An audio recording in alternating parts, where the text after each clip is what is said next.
That was exhausting. Yeah, so before I get into the really deep stuff here, Americans that don't know who they're going to vote for yet, Kamala was laughing at you when he talked about it being the worst economy, when she shook her head. No, it's not. She's laughing at you, like the people in Springfield whose pets are getting eaten, where their city's turning into a literal dumpster fire because of illegals. Places like my city and the cities next to me. It's not just New York, California. It's all across the U.S. where we can barely afford anything. Our electricity is up almost 50%, just under 50%. I just found that out exactly today. Groceries, an average of 50-60%. She's laughing. She thinks it's funny. She thinks the economy is just fine, and you're all very, very stupid. Now, Trump wasn't great tonight, and I can use the excuse. Well, it was 3 against 1, and they only fact-checked him and not her, not once, not ever. In fact, they argued for her, handheld her, and led her, and let her blatantly lie about things that even Snopes has said are wrong, the bloodbath, the fine people on both sides, the suckers and losers. I mean, she threw it all out because she couldn't talk about real stuff, and her saying that she loves Israel and that she's helped Israel, and quite the opposite. But anyway, she was terrible. But he wasn't great. He's not a debater.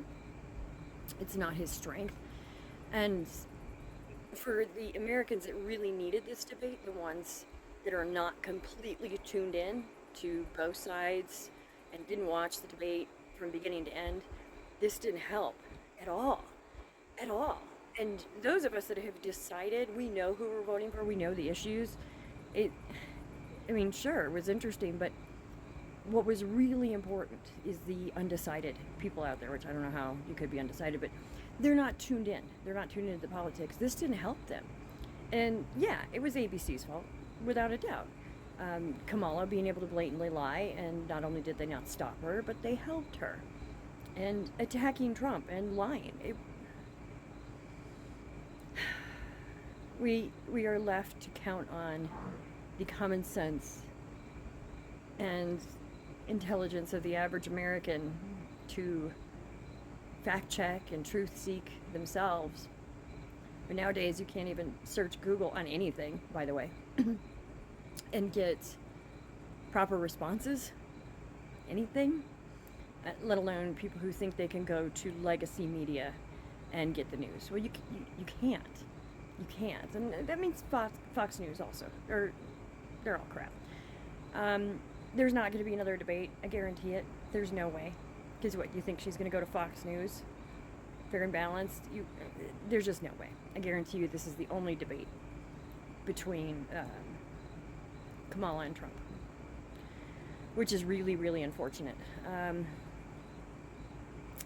don't know what this means. We'll have to see what comes out of it, because there'll be clips. Most people don't watch the whole thing. They're going to wait to see the memes and the clips tomorrow. Well, it's the internet. In an hour. We'll see what the general impression is. But the left is going to say that Kamala was a triumph and the greatest of all time, which she wasn't. She was terrible. She was nervous. She was lying. She couldn't answer questions. But we expected that. But Trump wasn't great.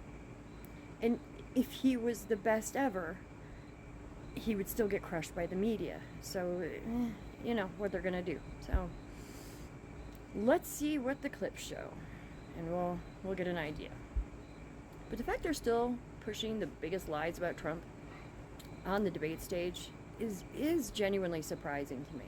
I thought we were way, way past it. Anyway, that's my 2 cents. I would love to hear yours. If you watch the debate, if you only watch part, let me hear what you have to say. So, post fucked up debate apocalypse on the way cigarette, huh?